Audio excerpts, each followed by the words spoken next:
Nous allons continuer notre apprentissage en Python avec les dictionnaires. Déjà, il faut noter que les dictionnaires se révèlent très pratiques lorsqu'on veut manipuler les structures complexes à décrire et que les listes deviennent ou présentent leurs limites. Les dictionnaires sont des collections non ordonnées d'objets. Ceci est vrai jusqu'à la version 3.6 en Python. Il ne s'agit pas d'objets séquentiels comme les listes ou les chaînes de caractères, mais plutôt d'objets dits de correspondance, many objets en anglais, ou tableaux associatifs. En effet, on accède aux valeurs d'un dictionnaire par des clés. Ceci semble un peu flou. Regardez l'exemple suivant. Ici, on va créer un dictionnaire Annie 1. À la base, le dictionnaire est vide et par la suite, on va rajouter le nom d'un animal et on va mettre la valeur girafe. Ensuite, on va créer la taille et on va lui donner une valeur de 5.0. Après, le poids et une valeur de 1100. Et lorsqu'on lance Annie 1, on a les différentes valeurs qui s'affichent avec les clés, nom, clé, valeur girafe, taille, clé et valeur 5.0, poids, clé et valeur 1100. Itération sur les clés pour obtenir les valeurs. Si on souhaite voir toutes les associations clés-valeurs, on peut itérer sur les dictionnaires de manière suivante. Annie 2 va prendre un dictionnaire avec 3 éléments et on va faire un for de la clé sur le dictionnaire. Et ensuite, on va faire un print de la clé et de la valeur de cette clé. Donc par la suite, on aura comme valeur poids 70, nom singe et taille 1,75. Par défaut, l'itération sur un dictionnaire se fait sur les clés. Dans cet exemple, la variable itération qui prend successivement la valeur de chaque clé. Annie 2 clé donne la valeur correspondant à chaque clé. Méthode clé-valeur et idem.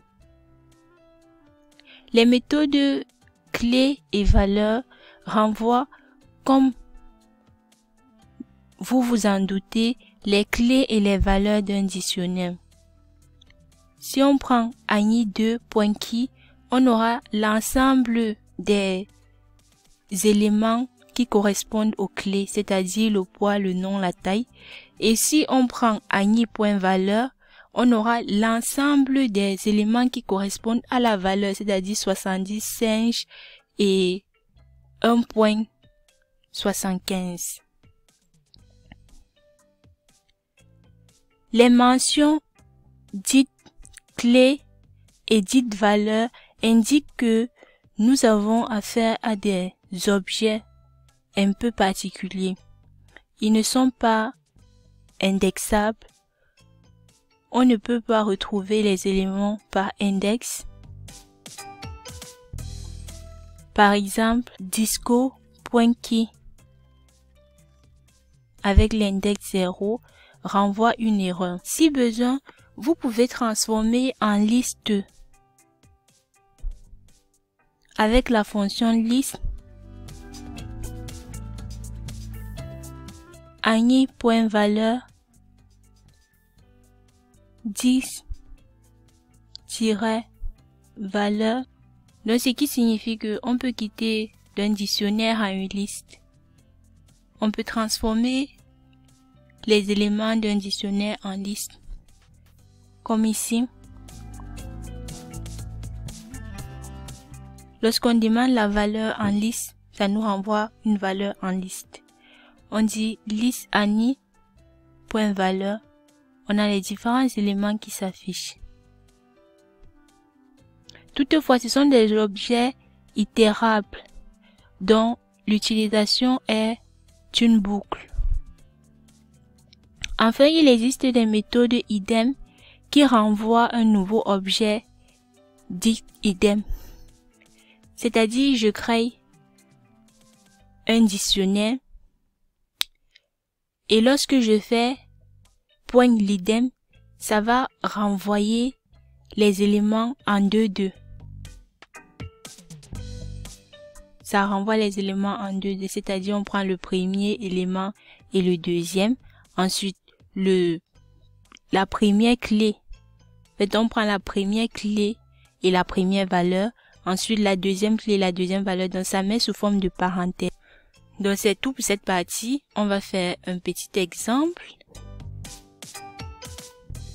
Histoire de mieux comprendre ou appréhender ce que nous avons vu. Je supprime tout ceci. Je crée un dictionnaire avec des clés et des valeurs. Et lorsque je vais faire l'itération sur celle-ci, c'est-à-dire je vais faire un for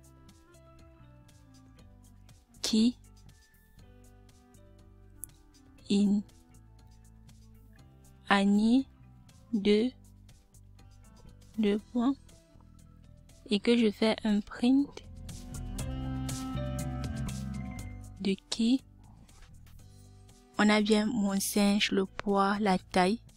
Donc tout fonctionne, ça c'est l'itération question. J'ai créé un dictionnaire avec les clés et les valeurs. Ensuite, je vais faire un print du dictionnaire en question .idem. Je lance. On a bien nos éléments qui s'affichent sous forme de parenthèses avec les différentes clés et les différentes valeurs.